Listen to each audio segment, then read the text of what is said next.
Masyarakat Aztec musnah akibat penyakit mematikan Cocolisli. Antara tahun 1545 dan 1550, suku Aztec dari Meksiko Selatan mengalami wabah penyakit misterius yang mematikan.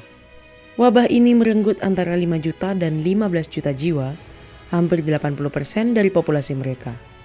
Ketika Spanyol menyeberangi Atlantik dan mulai berdatangan untuk memulai penaklukan dan penjarahan benua Amerika, mereka memiliki senjata tak terduga, yaitu penyakit. Suku-suku asli yang terisolasi tidak memiliki kekebalan terhadap penyakit dunia lama, seperti cacar, campak, atau influenza, mulai berjatuhan seperti lalat dalam semalam. Sebuah studi terobosan dari tahun 2017 yang diterbitkan di Nature Ecology and Evolution mampu melacak wabah itu ke Salmonella, infeksi bakteri yang menyebabkan sejenis demam enterik. Bencana demografis yang ditimbulkan oleh Cocolisli tidak seperti bencana lain yang pernah ada di dunia. Angka-angka membuktikannya. Ketika orang Spanyol tiba di Meksiko pada tahun 1519, populasi orang Meksiko berkisar antara 15 dan 30 juta. Namun, pada tahun 1600, populasinya telah musnah menjadi hanya 2 juta orang. Penyakit ini muncul sekitar tahun 1545, dengan gelombang besar lainnya terjadi pada tahun 1576, 1736, dan 1813.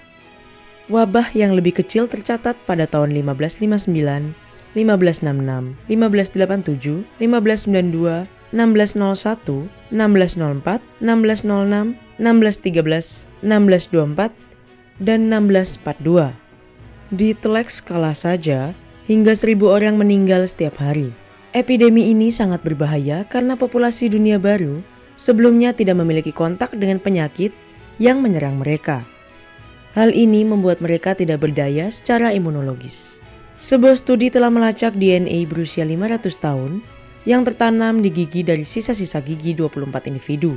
Studi ini dijalankan melalui analisis pengurutan DNA yang disebut MALT, sebuah program komputasi yang menyimpan informasi dari semua patogen yang diketahui. Setidaknya 10 dari 24 sampel kembali positif Salmonella. Untuk menguatkan ini, 5 orang yang terkubur sebelum kedatangan orang Eropa diuji. Tak satu pun dari 5 ini memiliki bukti DNA Salmonella. Salmonella kemungkinan besar dapat melakukan perjalanan melintasi Atlantik lewat hewan peliharaan yang dibawa oleh Spanyol. Selain itu, penyakit ini juga muncul di benua Amerika antara lain karena perdagangan budak transatlantik oleh orang Eropa. Perdagangan budak ini mengakibatkan masuknya tenaga kerja budak dari pantai Afrika Barat ke Amerika.